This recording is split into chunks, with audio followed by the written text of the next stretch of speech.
Perspectivas teológico-literárias do texto apócrifo Apocalipse de Barus. Doutoranda Silvana de Gaspari, UFSC.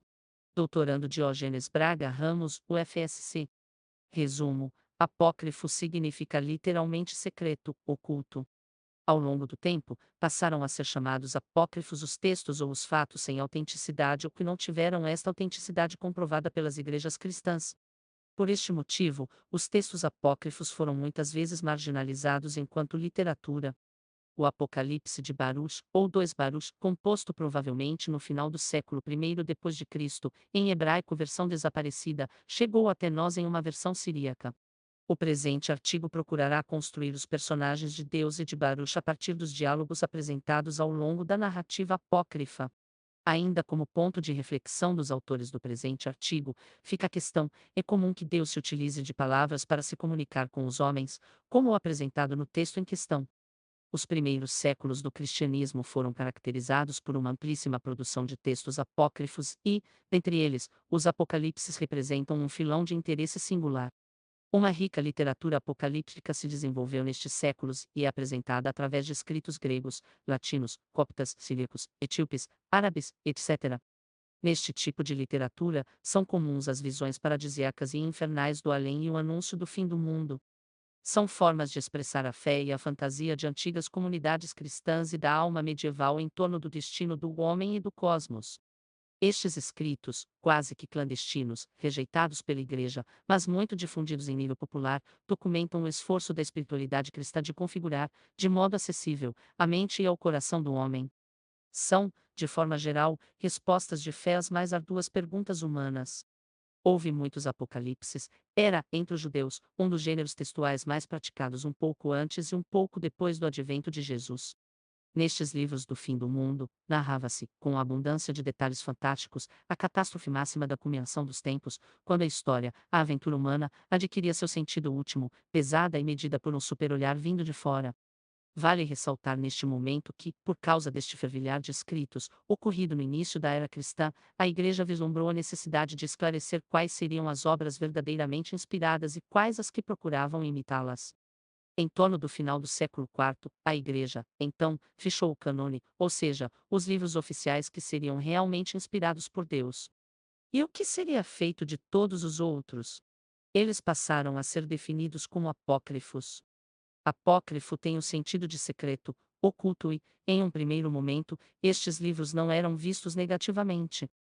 O termo designava simplesmente os escritos que eram reservados a poucos e escolhidos destinatários, que deveriam mantê-los escondidos porque seu conteúdo era por demais sacro e misterioso. Mas, quando se percebeu que muitos eram atribuídos a autores que não lhe haviam escrito, que seu conteúdo baseava-se em narrativas inventadas ou privadas de fundamentação histórica, ou pior, eram cheios de heresias, segundo a Igreja, o termo apócrifo passou a significar o que era falsificado, e a Igreja passou a condenar estes textos. Já o gênero apocalíptico, ao qual pertencem muitos destes textos apócrifos, tem origem no âmbito judaico pré-cristão, a partir do século II a.C., e é representado por inúmeros manuscritos. Alguns fazem parte do Antigo Testamento, outros não. São os que são reconhecidos como apócrifos. O gênero apocalíptico evoluiu do profetismo, do qual se diferencia por seu caráter escatológico, ou seja, o desenho de Deus se completa além do tempo, com um juízo que conclui a história e lhe revela o sentido. É o olhar para a eternidade e para o infinito que desemboca que se conclui na história da salvação. Os apocalipses apócrifos têm, geralmente, uma intenção moral de dirigir o homem através do caminho do bem e livrá-lo do pecado, utilizando-se de sua imaginação. E, já que a intenção é atingir o homem comum, são textos construídos com imagens simples, descritas com vivacidade, com estilo repetitivo e linguagem teológica, geralmente, tida como pobre. Mas, mesmo que cheguemos à conclusão de que os apócrifos são textos pobres do ponto de vista teológico, eles não deixam de ser um documento em nível popular que apresenta as respostas que eram dadas sobre a espiritualidade humana. Respostas estas que nos oferecem elementos importantes para entender os medos, os sentimentos e as convicções morais da época em que surgiram. As descrições do inferno e do paraíso, as representações de anjos e demônios, as correspondências entre culpa e punição nos trazem à memória inclusive a Divina Comédia, de Dante Alighieri, cujo autor, mesmo sem podermos afirmar que tenha lido as obras em questão, viveu em um ambiente saturado pelas ideias ali descritas. Assim, podemos dizer que muito da arte produzida até a Idade Média era impregnada pelas ideias representadas nos apocalipses apócrifos. A literatura apocalíptica se caracteriza por alguns aspectos como 1. Elemento histórico, os escritos estão sempre muito ligados à situação histórica do momento, que é geralmente representada através de imagens e visões. 2. Autor, o escritor se serve, geralmente, de um pseudônimo, ou seja, utilizasse do nome de um personagem ilustre do passado para dar autenticidade a seu texto. 3. Visões, a mensagem, que deve ser transmitida ao povo, é apresentada através de visões. 4. Previsões, há uma imagem angustiante do presente sempre corresponde uma imagem melhor do futuro. 5. Símbolos, outro aspecto muito importante desta literatura é o elemento simbólico. Entre os autores deste gênero, havia um alto e elaborado sistema de símbolos e de figuras para exprimir ideias espirituais. Isto tornava a linguagem geralmente obscura e incompreensível. Um dos sistemas simbólicos mais utilizados nestes textos e que é estudado até hoje são os números. 6. Elemento dramático, este seria talvez o instrumento de maior efeito usado neste gênero literário. Os detalhes, geralmente, aparecem com maior destaque com o propósito evidente de gerar estupor e, assim, maravilhar o leitor. Neste contexto é que situamos o Apocalipse de Barus. O texto em questão é classificado como literatura apocalíptica, já que sua abordagem relaciona-se com as questões da alma após a morte. Textos apocalípticos são, de maneira geral, de dois tipos.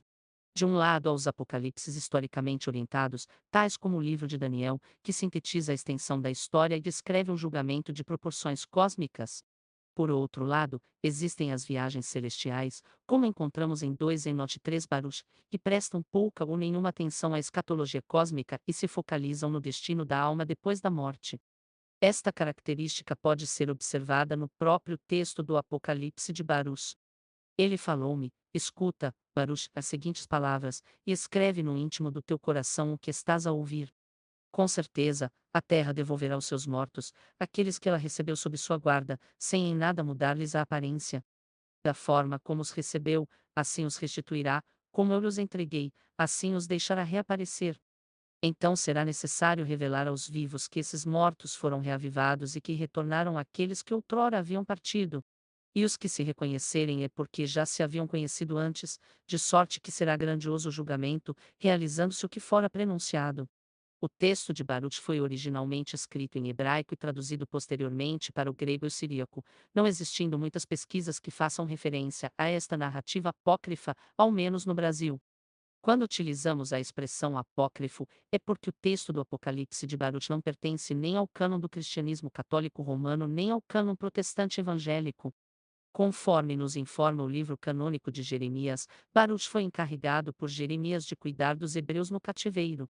Também foi incumbido de devolver ao templo os objetos sacros que haviam sido saqueados pelos caldeus. Aqui, gostaríamos de ressaltar que nosso objeto de estudo é o livro apocalíptico de Baruch, e não o texto canônico de Baruch, que faz parte do cânon católico romano, nem um outro apócrifo de pouca envergadura, de tradução grega, que se perdeu e possui o mesmo nome, Apocalipse de Baruch. Estes esclarecimentos se fazem necessários, pois, como estes são textos muito antigos e encontrados, na maioria das vezes, em péssimas condições de conservação, é preciso ter clara a referência do texto, ou versão, escolhida para ser trabalhada. O Apocalipse de Baruch ou 2 Baruch foi provavelmente compilado em fins do primeiro século depois de Cristo, como salientamos acima. A versão que nos chega às mãos é uma versão em siríaco. Cronologicamente, é difícil classificar o texto, mesmo quando ele mesmo faz referência de que se constrói, ao 25º ano do rei de Judá, Jecônias, foi anunciada a palavra de Deus a Baruch, filho de Nérias. Este relato tem problemas de fundamentação histórica, pois Jecônias subiu ao trono com 18 anos e reinou somente por 3 meses, passando o resto de sua vida na Babilônia. Sabemos que a situação do povo judeu sempre foi de muita insegurança. Após a destruição de Jerusalém, em 587 a.C., alguns judeus foram deportados para a Babilônia e outros se estabeleceram no Egito. Estes judeus eram conhecidos como de diáspora. Diáspora, os judeus da dispersão ou exílio permanente que nunca mais voltaram à terra natal, mas permaneceram em colônias situadas, na maioria dos casos, na Mesopotâmia e no Egito. Muitos destes judeus tinham uma formação cultural e religiosa bem estruturada. Assim, se reuniam nas sinagogas, liam e estudavam a lei e os profetas, criando inclusive seus próprios livros inspirados, como os de Tobit, Esther, Judite, Sabedoria e Baruch. 5. Somente como um breve esclarecimento, o texto canônico de Baruch narra situações do fim do exílio, tendo uma relação com os escritos do deutero Isaías 550-540 a.C. Baruch foi secretário de Jeremias Júnior. 36, e conhecia a situação do exílio e, consequentemente, a dos exilados Júnior. 29. Contudo, a autoria do texto não possui características de que ele tenha sido mesmo redacionado por Baruch. Aos redatores dos livros proféticos do século III, deve ter parecido apropriado atribuir a Baruch, famoso secretário de Jeremias, essa coleção de escritos que tratam da situação e dos desafios dos exilados. Partindo destas observações e que alguns estudiosos caracterizam Baruch como um texto pseudepígrafo, sendo uma literatura conservada somente por uma parte limitada da Igreja Ocidental da Idade Média ou de regiões periféricas do cristianismo. Se partirmos do significado do termo pseudepígrafo, incluímos aí aqueles escritos que eram postos em circulação sob o nome de um autor fictício. O mais das vezes tratavam-se de célebres varões piedosos da antiguidade, tais como Tan, Enoque, Moisés, Elias, Jeremias, Baruch ou Salomão, sob cujo nome o autor de época tardia esperava encontrar audiência. Já o Apocalipse de Baruch, que é o nosso objeto de análise, mesmo possuindo características semelhantes ao texto canônico de Baruch, nos chama a atenção pelo fato do diálogo que Deus mantém com Baruch. Neste diálogo, Deus descreve a situação das tribos de Israel que não estavam na diaspora. Aqui, passamos a observar o texto a partir de suas características literárias, pois, a construção literária em seus aspectos estéticos e sistemáticos apresenta duas dimensões fundamentais. De um lado, ela é acervo de memórias e experiências religiosas de uma cultura. Por outro, ela é intérprete dos aspectos simbólicos, míticos e estruturais da religião. Enquanto acervo ela preserva narrativas, guarda memórias, arquiva falas, extratos culturais, formas de uma cultura articular a religião no cotidiano, mesmo que em meio a um processo complexo de ressignificação, visto que a literatura ao preservar e manter, ressignifica e esta é uma de suas marcas na incidência sobre a realidade. Enquanto intérprete da religião, a literatura surge como hermenêutica da religião e do seu significado na cultura. Não nos esqueçamos que boa parte de famosos textos literários pressupõem uma discussão com as teorias literárias e com aspectos interpretativos fundamentais da cultura. Diante das possibilidades de entendimento do texto, gostaríamos de observar, então, como já colocamos anteriormente, a perspectiva dos diálogos do texto apócrifo de Baruch, a partir de uma leitura literária, salientando a intertextualidade que se apresenta no mesmo, que é expressa nas características culturais do texto, tanto direta como indiretamente. Sob este aspecto, o diálogo no texto, da forma como gostaríamos de enxergá-lo, é subjetividade e comunicatividade, e são estes elementos que nos aludem a verificar os anseios do homem frente suas lutas. 3. Baruch, ou o Apocalipse grego de Baruch é um texto visionário pseudepigráfico escrito em algum momento entre a queda de Jerusalém para o Império Romano em 70 d.C. e o século III d.C. Os estudiosos discordam sobre se foi escrito por um judeu ou um cristão, ou se uma distinção clara pode ser feita nesta época. É uma das pseudepígrafas, atribuída ao escriba de Jeremias do século VI a.C., Baruch ben Neria, e não faz parte do cânone bíblico de judeus ou cristãos. Ela sobrevive em certos manuscritos gregos e também em alguns antigos eslavos eclesiásticos. Assim como 2 Baruch, este Apocalipse grego de Baruch descreve o estado de Jerusalém após o saque de Nabucodonosor em 587 a.C. e discute como o judaísmo pode sobreviver quando o templo não existir mais. Ele enquadra esta discussão como uma visão mística concedida a Baruch ben Neria. Também como 2 Baruch, 3 Baruch argumenta que o templo foi preservado no céu e é apresentado como totalmente funcional e frequentado por anjos, portanto, não há necessidade de o templo ser reconstruído na terra. Este terceiro livro de Baruch aborda a questão de por que Deus permite que pessoas boas sofram e responde com uma visão da vida após a morte, na qual os pecadores e os justos recebem suas justas recompensas. Durante a visão, Baruch viu vários céus, testemunhando a punição dos construtores da torre de conflito contra Deus, talvez a Torre de Babel, uma serpente chamada Hades que bebe do mar, e outras maravilhas, até que ele finalmente é parado por um portão trancado no quinto céu, que apenas o arcanjo Miguel tem a capacidade de abrir. Os construtores da torre da contenda são descritos em termos que poderiam ser considerados demoníacos, com rostos de gado, chifres de ovelhas e pés de cabras, enquanto aqueles que os ordenaram a construí-lo são punidos eternamente em um céu separado, onde reencarnam na forma de cães, ursos ou macacos.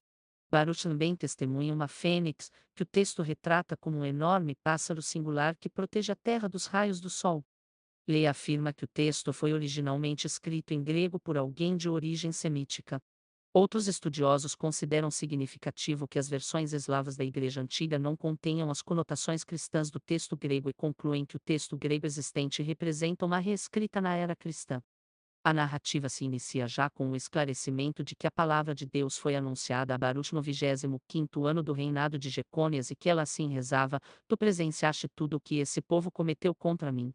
Os pecados das 2 tribos, que ainda sobraram, são mais numerosos do que os das 10 que já foram para o cativeiro.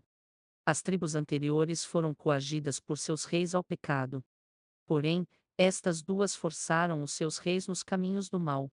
Por isso, eu determinei a desgraça para esta cidade e os seus cidadãos. Por algum tempo, ela deverá ser repudiada por mim, e eu dispersarei este povo entre os pagãos. Os pagãos hão de viver em prosperidade, mas o meu povo deverá ser castigado. Virá então o tempo em que eles ansiarão pelas suas épocas de paz.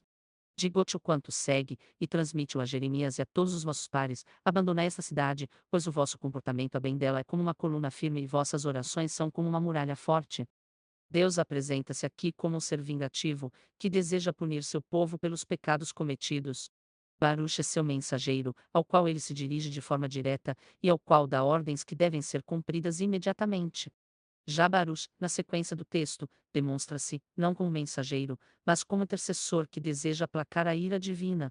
Parece ser ele não um simples reprodutor da palavra de Deus, mas alguém que está ali para trazer Deus à realidade e diz: Uma coisa, porém, Senhor, eu digo na tua presença, que irá acontecer depois. Porque, se tu deixas a tua cidade cair na desgraça e entregas tua herança aos inimigos que nos odeiam, como poderá ainda ser lembrado o nome de Israel? Não sabemos como o diálogo se dá, se em forma de oração, visão, ou outra forma qualquer, mas sabemos que Baruch se apresenta como muito íntimo de Deus, tratando-lhe inclusive na segunda pessoa e permitindo-se adverti-lo sobre o grande erro que pode estar cometendo. Deus explica, então, a seu servo, que o mundo não acabará, que o castigo será temporário. O diálogo prossegue, sendo-nos apresentado como um discurso direto, introduzido da forma mais clássica que conhecemos, exemplo. Eu disse, falou-me então o Senhor, etc. A narrativa segue seu curso e, mais à frente, o diálogo se estabelece com um anjo enviado por Deus a Barus. O anjo desce dos céus e conversa com nosso personagem barra autor. No próximo trecho de diálogo com o Senhor, Baruch diz somente que a palavra de Deus lhe chegou. Como? Não sabemos. Mas é novamente uma mensagem que deve ser transmitida a Jeremias, que nos parece não ser tão íntimo de Deus assim como Baruch. O recado é dado a Jeremias, que parte, e Baruch permanece em Sião a lamentar sua destruição. É, então, que ele ouve uma voz que vem do alto do céu. A voz, que é de Deus, lhe diz que ele será poupado até o final dos tempos para servir de testemunho sobre os feitos do Senhor, se as cidades agora tão florescentes perguntarem, porque o Deus Todo-Poderoso fez cair seus castigos sobre nós. Dizei-lhes então, tu e os teus pares que experimentastes a presente desgraça, esta é a desgraça e o castigo que agora sobreveio a vós e ao vosso povo, no tempo que foi determinado, para que os povos sem exceção sejam punidos, e nessa punição permaneçam. E 308, mas, mesmo recebendo a graça divina e sendo poupado de perecer junto com o povo de Sião, Baruch contesta as decisões de Deus e se põe a interceder por aqueles que viveram em ordenança a palavra do Senhor e estão sobre a terra, e também por aqueles que já morreram. E diz mais: quem pode entender tua justiça, ou escrutar a profundidade dos teus desígnios, ou imaginar a fadiga de teus caminhos? Quem? Quem é que pode compreender tua decisão inconcebível, ou quem dentre os nascidos do pó pode perceber o princípio e o fim da tua sabedoria? Nós somos como um sopro de vento. Pois como o sopro do vento, que sem causa própria surge e vai, assim é também com os filhos dos homens, não caminham pela sua própria vontade e ignoram qual será o seu destino final. Ebidem, p. 309, Deus ouve com atenção as reclamações de Baruch e, ao responder, assume uma postura didática, passando a esclarecer todas as questões que afligem seu servo. Deus admite que Baruch tem razão em alguns pontos e passa a explicar-lhe o porquê de suas ações ao longo dos tempos. No final da fala de Deus, Baruch diz ter se afastado do lugar em que conversava com Deus e foi sentar-se em uma caverna. Lá, começa a conversar novamente com o Senhor, mas nos esclarece que é em forma de meditação. É, então, que Baruch é admoestado por Deus. Baruch aceita a advertência divina e Deus continua a esclarecer-lhe sobre seus objetivos. Neste momento, Deus se apresenta de forma paciente e tolerante, dizendo ter esperado demais para punir os pecadores. E assim prossegue o diálogo entre Baruch e o Senhor. Baruch pergunta e Deus responde, esclarecendo todas as dúvidas de seu interlocutor. São muitos os assuntos comentados por eles, como o julgamento do mundo, o tempo que durará a tribulação, a vinda do Messias, a ressurreição dos mortos. No final da meditação, Baruch se dirige ao povo, dizendo que os mais velhos se reúnam ao meu redor. Muitas coisas quero dizer-lhes. A partir deste instante, Baruch assume o papel que lhe foi designado por Deus, o de testemunho, e começa a advertir os povos sobre o que há de vir. Após esta conversa com o povo, Baruch, cansado, adormece e tem uma visão com uma floresta, videiras, fontes e cedros. É mais uma forma de contato que o Senhor estabelece com seu servo. Mas ele não entende a mensagem e suplica para que Deus lhe esclareça sobre o que quis dizer com a visão. Agora, Deus é intérprete e explica a Baruch sobre o que ele viu. O último contato que Baruch faz com Deus é através de uma súplica, a partir da qual ele intercede novamente pelos homens que estão sendo vítimas da ira divina. Novamente o diálogo é longo e o esquema de perguntas e respostas se repete. Este é o último momento relatado no texto no qual Baruch faz contato direto com Deus. Daqui para a frente ele tem mais uma visão, que novamente não é entendida por ele, mas é agora o anjo Ramiel, orientador veras das visões, quem lhe esclarece sobre os fatos vistos por ele. O texto termina com Baruch cumprindo seu papel de anunciador e exortando o povo sobre as palavras do Senhor. Este é, em síntese, o texto do Apocalipse de Baruch. Seu conteúdo é simples, suas imagens são claras e as respostas que ele apresenta parecem dar conta de esclarecer as dúvidas mais comuns do povo da época. Ainda verificamos que todos os elementos que caracterizam a literatura apocalíptica estão representados no texto. O que mais nos chama a atenção nesta narrativa é a intimidade que parece existir entre Deus e Baruch. Os diálogos, mesmo quando não sabemos em que condições ocorreram, demonstram que os personagens são próximos e que já se conhecem há muito. Muito interessante é também o fato de que Baruch se sente tão à vontade na presença de Deus que até o repreende quando acredita ter ele excedido em suas medidas punitivas em relação a seu povo. Este é, sem dúvida, um texto que nos apresenta um Deus bem diferente do que estamos acostumados a ver e conhecer pela maioria dos textos canônicos, observadas algumas exceções como Gênesis 18 horas e 16 minutos menos 33. Mas esta é uma construção literária não observada no Novo Testamento canônico. O Deus representado em Baruch literariamente quase humano e sua divindade parece restringir-se ao papel de pai que ele exerce para com a comunidade. Assim, pela literatura apócrifa de Baruch, conseguimos entender por que Rubem Alves classifica a literatura como um processo de transformação alquímica. Pois, pelas palavras apresentadas no texto apócrifo, conseguimos desmistificar a construção de um Deus distante e punitivo que é incorporado pelos dogmas e cânones cristãos. Desta forma, o texto literário não canônico nos reporta a perspectiva da literatura que nos eleva a transcender todos os dogmas pré-estabelecidos, como quando nos deparamos com os textos literários de São João da Cruz. Resgatar os textos apócrifos é entender um pouco mais porque Wittgenstein chama a linguagem de formas de vida.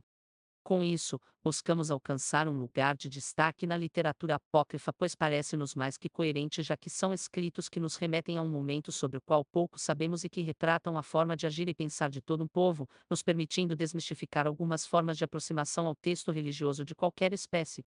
São textos que estão na fronteira, no limite, utilizando uma expressão do filósofo italiano Massimo Cacciari, nos permitindo ser acolhidos ou eliminados.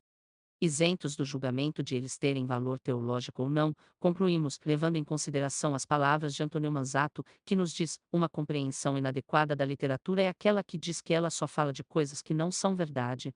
A verdade da literatura não pertence ao domínio do real histórico de sua trama.